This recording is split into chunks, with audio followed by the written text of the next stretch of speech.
What's up guys, I'm Chris and today you're watching a magic review on The Music Box by Colin Underwood and TCC.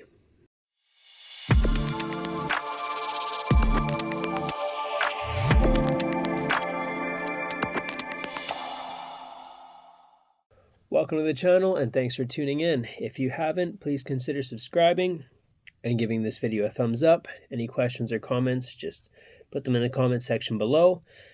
And don't forget to join the Chris Edwards Magic Secret Access group over on Facebook.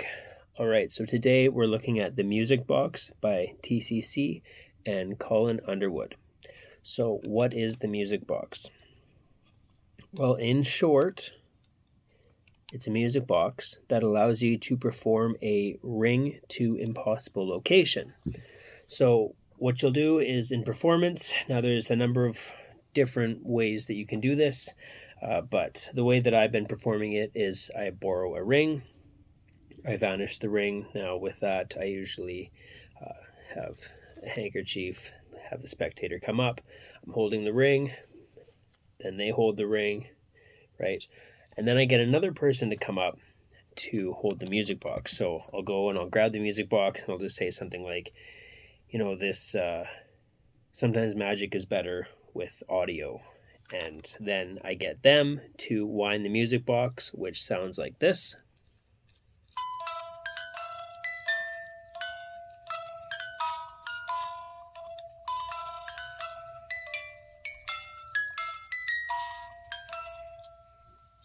So Harry Potter theme, right?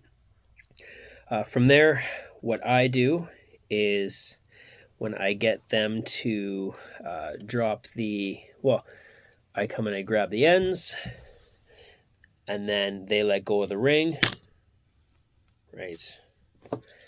And instead out drops this. So I like to throw in some comedy. I know that Colin also performs it with a bit of comedy. So this comes out, it says, "I'm sorry." So right there, I usually say, well, it worked. The ring vanished. I'm sorry. You know, I don't exactly know where it went, but you can always buy a new one. So that's a bit of a gag there. And then I say, oh, just a second. Check the box. So from there, they would then open the box.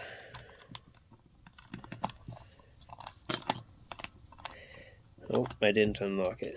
This isn't the lock that comes with it. I'll show you the lock that comes with it. There we go. So from there, open it up.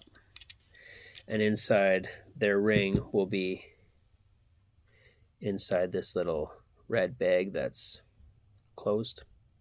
Right? It looks like it's tied shut. But anyway, so the ring is inside the music box. That's the inside. It's just a regular music box. Inside is the ring that other person was holding before the ring vanished. Now, another way that I've seen this done, and they teach in the tutorial, is to wrap the ring in some flash paper.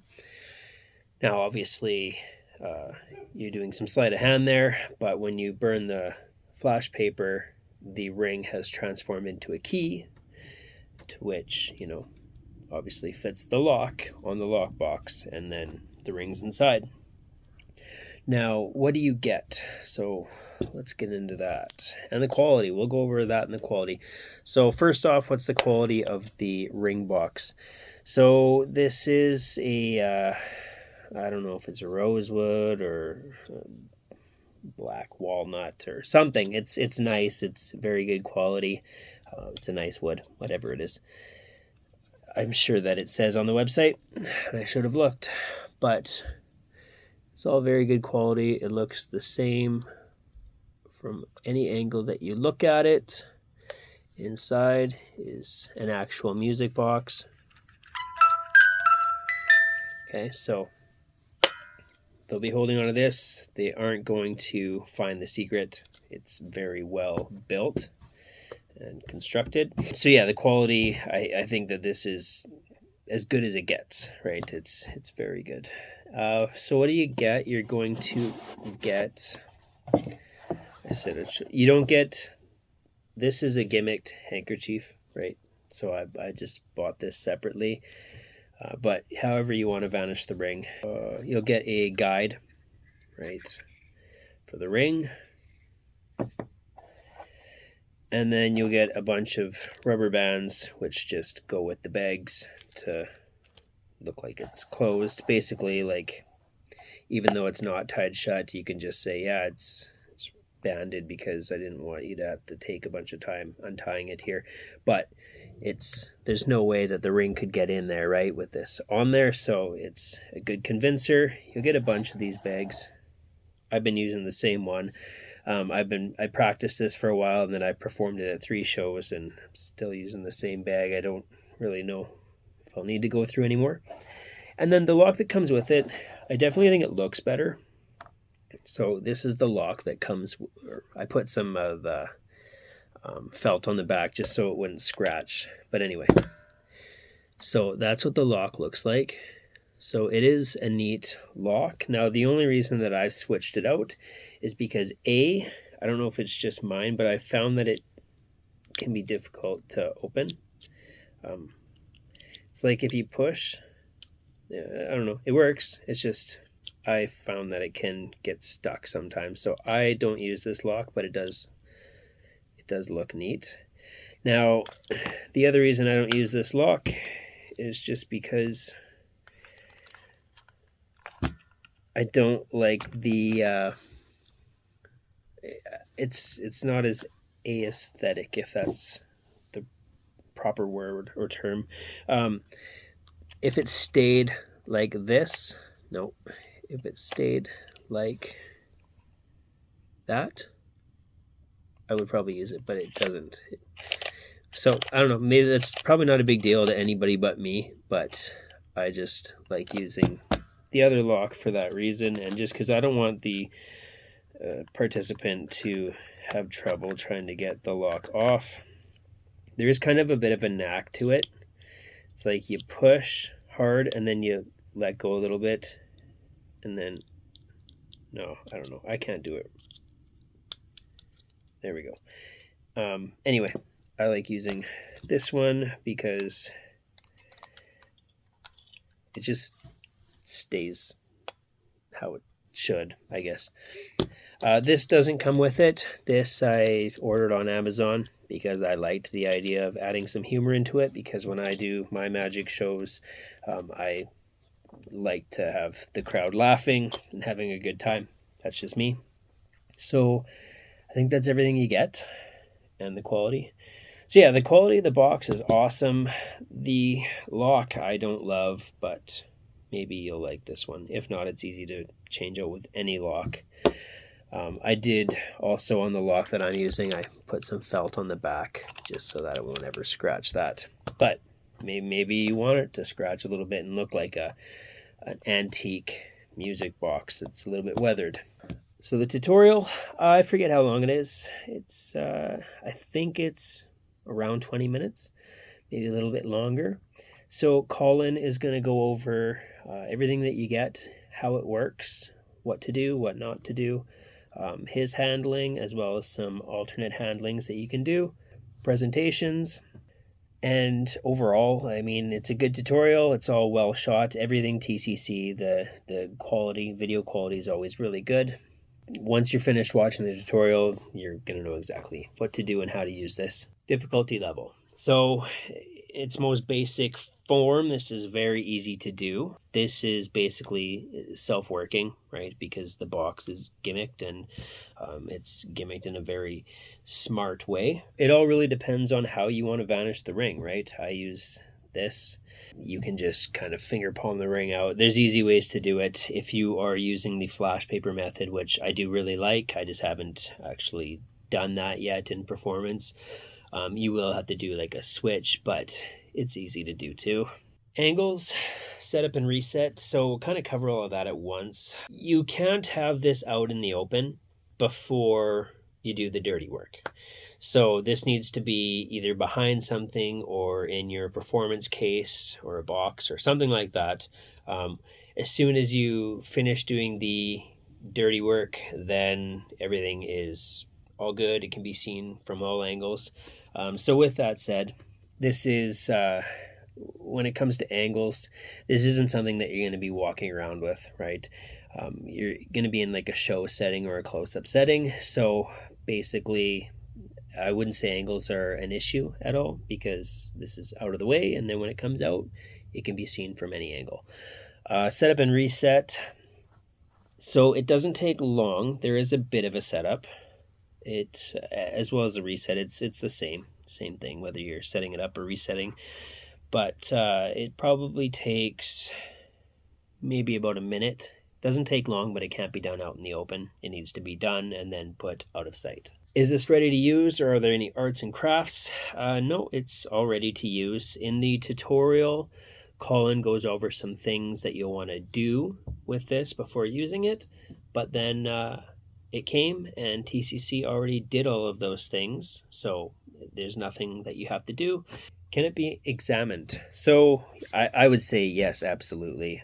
After, obviously not before. You're not bringing. They don't know anything about it until the work with it is done.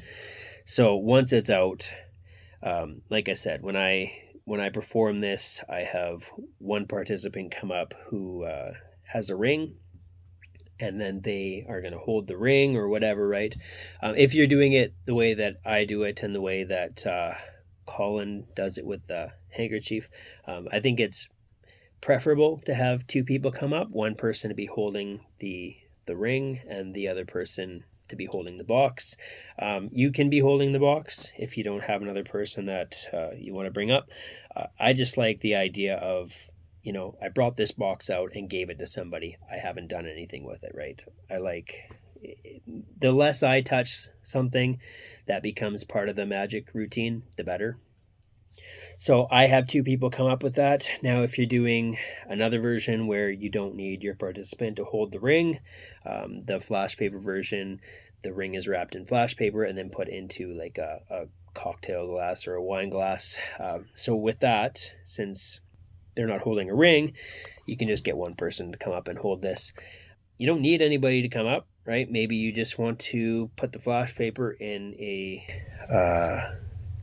glass, and then you do this, right? And you wind it. But I like the idea of somebody else handling this. Is it a worker, and who would use this? So I think that this is great. It's a strong piece of magic. I always like objects to impossible locations, whether it's cards, rings, coins, basically to have something and then appear somewhere else that's locked, or like Nesta wallets, how there's a wallet and a wallet and a wallet. Like, I think that really strengthens the outcome of the routine. As far as this being a worker, I have already used this in a working show 3 times. It's strong enough for that, and each time it's got amazing reactions. I think anybody who does like close-up, parlor, even stage, obviously this isn't large and visible to everybody, but everybody can hear it. Right. When I did it for a large group, I did it for about 300 people. I was on a stage, and all I did was I had somebody stand in front of a microphone so that everybody could hear the song, and then the ring vanishes. This doesn't have to be so much visual, right? Because when the participant opens the box and finds that the ring is inside, even if the audience can't see that the ring is inside a closed bag, they see that the ring is inside the music box that is locked and that has been being held by the participant before the ring even vanished. Like I said, I did this on stage and it went over perfectly. So what's the price, and is it worth your money? The price on this is $75. I think that is the introductory price. Okay, so it will, after the introductory price, it will go up to $100, so $25 more. I'm not sure when that price jump will happen, but I would recommend picking this up if it's something you're interested in while it's a little bit cheaper. So finally, pros and cons, positives, negatives. Let's give you guys another close-up while I'm talking about it. Now there is some felt up here and whatnot. That has nothing to do with the method. There's also some felt down here. It has nothing to do with the method. What I usually do is when I have this in my case, I will have this ready to go in this area, but I don't know what this area is for. Anyway, nothing to do with the method. So the pros are that the quality is amazing. It looks amazing. It's an amazing routine. It's simple to do. And I like that they used a song that most people know just because, Harry Potter ties in with magic. I think it was a good pick to use a familiar song. The only negative for me is I have a difficult time with this lock. It looks cool, but for me, it doesn't function as smoothly as I would like. So, I mean, maybe yours will be smoother. With that said, even if there is a knack to it and you can get it every time, I don't want to have the spectator trying to fumble with it. The other thing with this lock is how I mentioned it can. Oh, I forgot to lock it, but anyway, it doesn't matter. How I mentioned it can kind of like be up or down.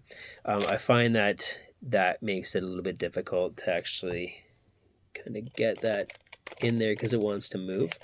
So the reason I switched out the lock is I don't want the participant having any struggles trying to get the lock unlocked and then have the audience like wait and stuff like that. Anyway, that's my only negative is I think the lock looks really cool, but it's just not for me. I think the price is on point, even at $100. The quality of this, how it's built and how it works, and that it's actually a working music box. I think even the $100 is worth the price. A lot of time TCC sends me review products, not lately because my review channel has been quiet, but I bought this at full price with my own, well, I guess not full price because it's on sale right now, but I bought this with my own money and I don't have any regrets. I've used it in my show 3 times and I love it. So I think everything about it's awesome. Just maybe switch out the lock if that lock isn't for you. But with that, I think that covers everything. I highly recommend it. I will leave a link in the description below. And with that, we'll see you at the next review.